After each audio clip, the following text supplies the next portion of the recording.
Hello student, most welcome. तो चलिए लिखेंगे आनंद पत्रिका अंक 10 के प्रतिलेखन संख्या 29 और 30 का डिक्टेशन। डिक्टेशन लिखने से पहले इसमें आने वाले कुछ हार्ड वर्ड और वाक्यांश की आउटलाइनों पर एक नज़र डाल लेते हैं। यदि आपको इसका पीडीएफ चाहिए तो आप हमारे Telegram channel short hand with Vivek से इसका पीडीएफ भी डाउनलोड कर सकते हैं। टेलीग्राम चैनल तक पहुंचने के लिए इस वीडियो के डिस्क्रिप्शन में लिंक दिया है। डिक्टेशन की स्पीड लगभग 80 शब्द पर मिनट रहेगी।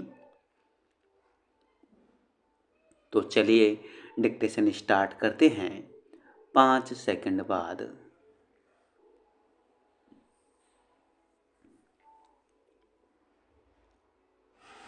महोदय, आज जिन देशों की अपनी उन्नत भाषाएं भी हैं, वहाँ भी स्कूलों में एक विदेशी भाषा सीखना आवश्यक होता है। वह भाषा चुनने की अनुमति होती है। अंग्रेजी हो, फ्रेंच हो या जर्मन हो या कोई और हो। लेकिन हम वास्तव में क्या देखते हैं कि आजकल लोग चाहे रूस के हों चाहे दूसरे देशों के हों, अंग्रेजी ज़्यादा चुन रहे हैं। अब हमें एक लाभ है कि अंग्रेजी का ज्ञान हमें थोड़ा बहुत पहले से ही है और अंग्रेजी सिखाने के साधन भी थोड़े बहुत हैं। यह मैं मानती हूँ कि पहले जितने साधन थे उनसे अब कम हो गए हैं। अंग्रेजी का स्तर बिल्कुल नीचा हो गया है और कभी कभी जो अंग्रेजी हमारे यहाँ बोली जाती है वह एक ढंग से हमारी ही भाषा है। वह शायद किसी दूसरे देश में ठीक ठीक समझ में भी न आए, लेकिन यह सब होते हुए भी अंग्रेजी एक कड़ी है। जैसे हम राष्ट्र में कड़ी चाहते हैं, वैसे एक अंतर्राष्ट्रीय कड़ी भी होनी चाहिए। लेकिन भाषा समस्या ने हमारे देश में जो रूप लिया है वह अद्भुत ही है। किसी न किसी कारण गलत या ठीक दक्षिण के लोगों को यह ख्याल हो गया है कि हिंदी आने से हमारी नौकरियों को खतरा पैदा हो जाएगा। स्वभावतः इससे आंदोलन हुए। अभी हमारे माननीय सदस्य ने कहा कि यह भ्रम उत्तर भारत के विद्यार्थियों को भी हो गया है। अब कोई रास्ता निकालना है जिससे कि यह भ्रम उनके मन से निकल जाए। अब वास्तविकता क्या है? वास्तविकता यह है कि अच्छी लगे चाहे नहीं, अंग्रेजी चल रही थी। हमने जब हिंदी को राजभाषा कहा तो उससे स्थिति बदली।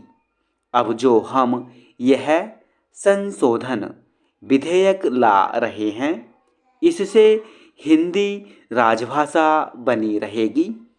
हिंदी की जगह न कम हुई न उसका महत्व कम हुआ, बल्कि साथ साथ हम कह रहे हैं कि हिंदी को सिखाने के लिए और जोर के साथ चेष्टा होगी। हर वर्ष उसकी रिपोर्ट सदन के सामने रखी जाएगी और सदन देख सकेगा कि काम अच्छी तरह से चला या नहीं और उसमें क्या कमियां हैं। हिंदी भाषी लोगों के सामने यह समस्या रही है कि जब हिंदी का सीखना बढ़ रहा है और जब हिंदी में उत्तरोत्तर काम बढ़ेगा तो वह उस नए नक्शे में कैसे बैठेंगे। इसका रास्ता यह ढूंढा गया कि उनके लिए अनुवाद हो और जो लोग अभी हिंदी नहीं जानते हैं उनके लिए हिंदी सिखाने का भी प्रबंध हो ताकि उन्हें कोई कठिनाई महसूस नहीं हो। जब एक बीच का रास्ता ढूंढा जाता है तो आप सभी को मालूम है कि सभी लोग उसका विरोध करते हैं क्योंकि उससे किसी को भी पूरी तरह संतोष नहीं होता। यह लाचारी है क्योंकि किसी की भी इस समय पूरी बात नहीं मानी जा सकती। इस बात को मैं फिर से दोहराऊंगी जिसे मैं पहले भी अनेक बार कह चुकी हूँ कि हमें देश की एकता का ख्याल रखना है। महोदय, मेरा एक ही ध्येय है कि एक नीति हमने अपनाई है जिससे एक कड़ी बने।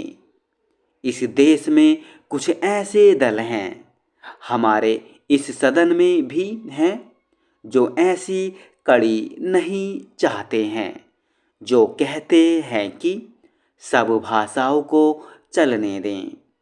एक कड़ी की कोई आवश्यकता नहीं। मैं इसे खतरनाक मानती हूँ। अगर ऐसा होगा तो देश के टुकड़े टुकड़े हो जाएंगे, देश की एकता नष्ट हो जाएगी। यही कारण है कि हम हिंदी को एक बड़ी बनाना चाहते हैं और यह मुख्य कारण है कि मैं चाहती हूँ कि हिंदी बढ़े। इसलिए जब कोई भी ऐसा कदम उठाए, कोई भी ऐसा कार्य करे जिससे हिंदी न बढ़े यानी कड़ी रहने की भावना लोगों के दिल से चली जाए, तो मुझे दुख होता है। मुझे खुशी है कि श्री जयप्रकाश नारायण और विनोबा भावे जैसे नेताओं ने वक्तव्य दिए हैं कि भाषा आंदोलन में हिंसा का प्रयोग नहीं होना चाहिए। एक आश्चर्यजनक बात यह है कि बहुत से हमारे विद्यार्थी भाई जो साइन बोर्ड वगैरह पोत रहे हैं, जो अंग्रेजी के विरोध में बोल रहे हैं, वे स्वयं यह प्रचार अंग्रेजी में ही कर रहे हैं, हिंदी में नहीं कर रहे हैं। हमारे एक मंत्री ने मुझसे कहा कि जब विद्यार्थी उनसे अंग्रेजी में बोले तो बराबर हिंदी में जवाब देते गए, लेकिन वे अंग्रेजी में ही बोलते गए। हम चाहते हैं बाहर से लोग हमारे देश आएं। हम चाहते हैं कि पर्यटक हमारे देश में आएं, लेकिन जब अंग्रेजी के साइन बोर्ड को मिटाने जैसे आंदोलन हों तो इससे कोई सहायता मिलने वाली नहीं है। मेरी यह प्रार्थना है कि आप सबने जो जोश यहाँ प्रकट किया है, अपना दिल हल्का किया है, अब आप सब देश की एकता के लिए इस विधेयक को मान लें। जब यह बिल पास हो जाएगा तो दक्षिण और दूसरे अहिंदी भाषी प्रांतों के लोगों के मन में से शंका निकल जाएगी। हम उन्हें कई वर्षों से आश्वासन दे रहे हैं, अब इसे और नहीं टाला जा सकता। उसके बाद हम सब साथ बैठकर समस्या का रास्ता निकाल सकते हैं। ये समस्याएं नारे लगाने से हल नहीं होंगी, हमें ठोस कदम उठाने पड़ेंगे जिससे हमारे देश के लोग हिंदी सीखें और हम हिंदी को एक कड़ी बना सकें। स्टॉप।